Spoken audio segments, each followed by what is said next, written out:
Kayıtta mısın? Oluyor mu? Tamam mı?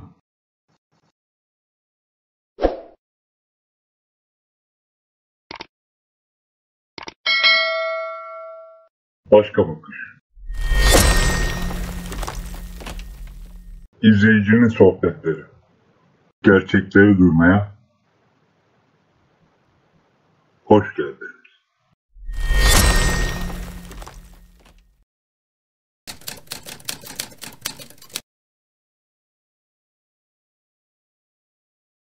Bu sohbetimiz ikileme ve üçleme hakkında olacak.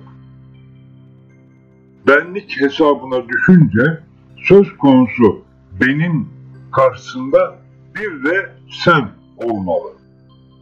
Madde, enerji, yin, yang, melek, şeytan, Afrikalı, Avrupalı, ahşap, beton, limon, sirke gibi nice ikililerden bahsetmek mümkün. Rahmani bizden dünyevi bene inince kendiliğimi ifade etmek için bir sen edinmeye muhtacım. Gözümüzü çevirip hastanenin yeni doğan odasına bakalım. İhtiyaçlar kesindir. Çıkartılan sesler aynıdır.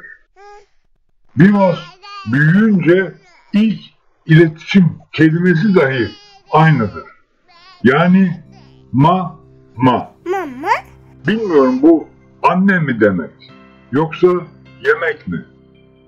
Ama her şekilde biliyoruz ki bebekçe diye bir dil var ve bugünkü bilim henüz çözememiş olsa bile varlığını kabul ediyor. Yani yine bir çatışma hali. Bebekçe ve bebekçe dili olmayan. Bu çatışmanın kesinlikle rahmani olduğunu kabul etmek imkansız.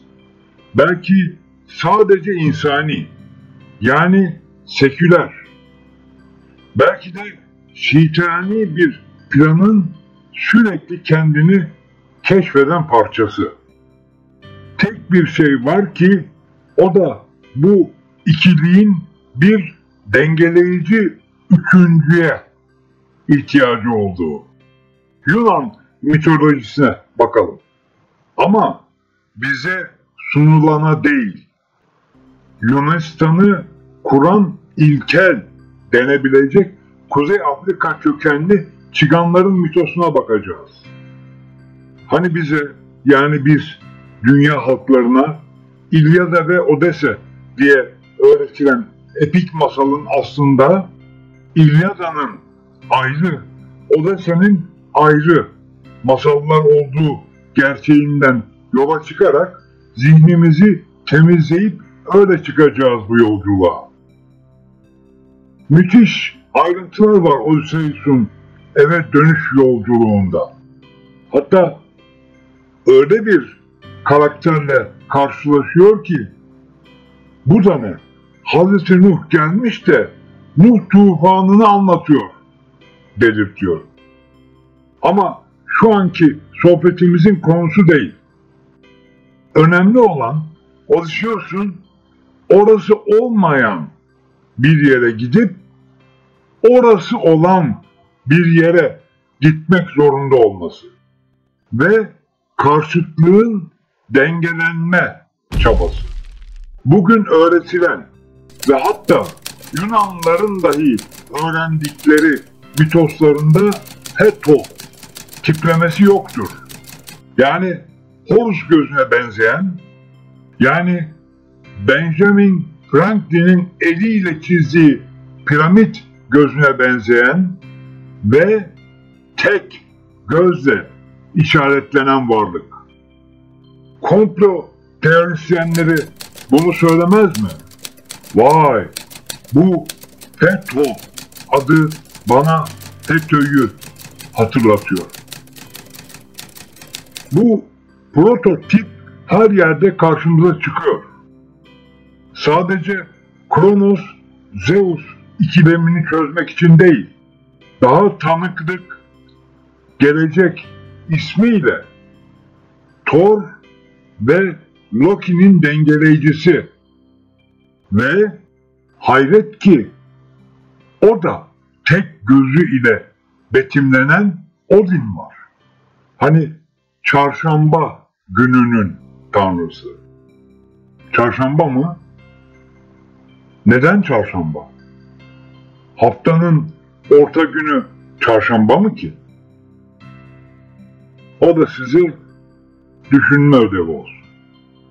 Aslında çok geriye gitmeyelim. Çağdaş diyebileceğimiz örneğe bakalım. İsa Mesih'in babası. Aynı zamanda kendisidir.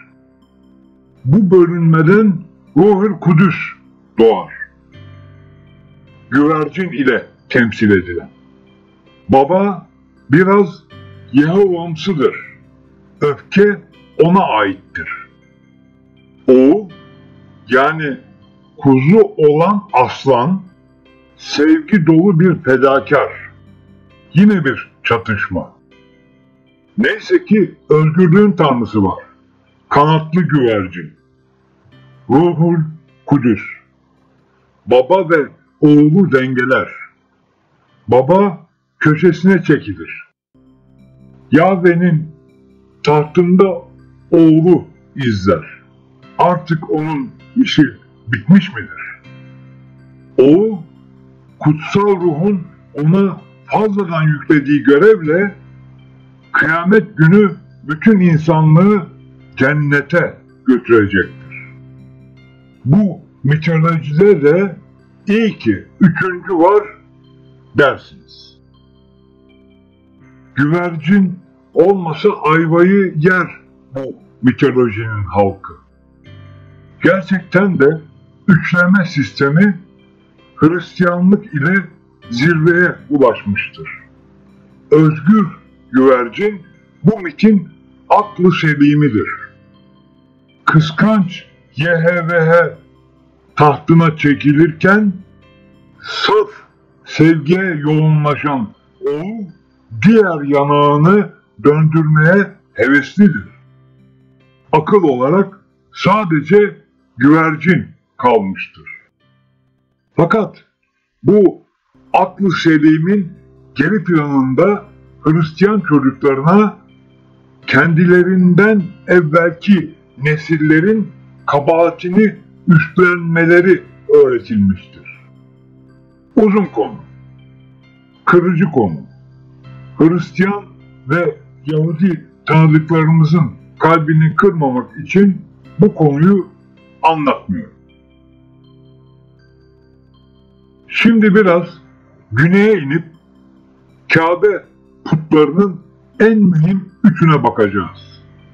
Lat, Menat ve Uzza.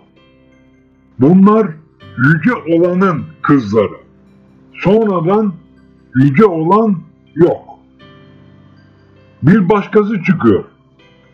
Daha ziyade politik bir tanrı. Yani Hübel. Hübel Mekke'ye atanmış Baal aslında. Konumuz dışı. Biz kızlara Helenistik düşümleriyle dönelim. Lat, otorite, idareci, Athena. Menat, güç, cezalandırıcı, Nemesis. Uzza, para demek, sanat, Afrodit. Görünen o ki yüce olan görev dağılımını yapmış ve aradan çekilmiş. Gel gelelim, yüce olan her kim ya da neyse neyi neden yaptığı ufak tefek masallar hariç Yunan mitinden aparlamaların dışına çıkmıyor. Aslında Bağcılar hariç bu tanrı manrı işlerini ciddiye alanda yoktur orada. Onlar için Kabe tanrıçaları ziyaretçilerin kesesi anlamına gelir.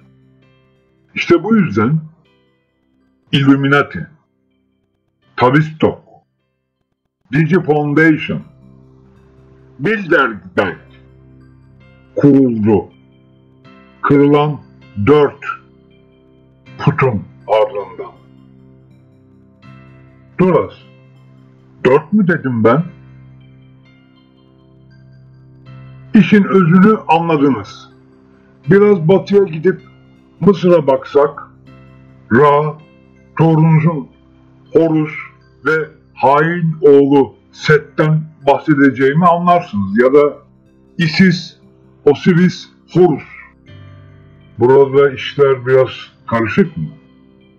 Veya Anadolu havzasında Anu, Enlil ve Enki'den bahsedeceğimi kavrarsınız. Bu ikili çekişmelerin 3. dengecisine muhtemelen ilk Hint medeniyetinde rastlıyoruz dersem şaşırmayacaksınız. Ama şu meşhur aum sesi var ya,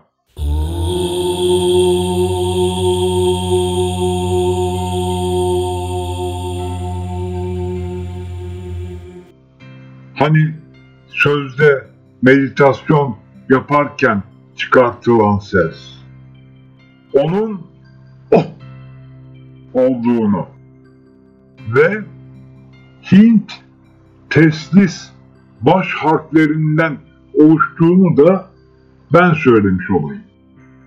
Kaynağım da Madame Blavatsky, Gizli Öğreti kitabı. Dinlediğiniz için teşekkür ederim. Bilgiyle kalın.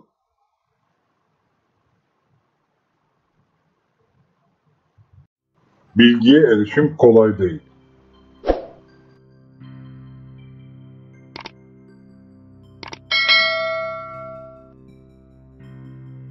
Kanalımızın devamı için abone olmanız ve beğenmeniz şart. Zamanınız için teşekkürler.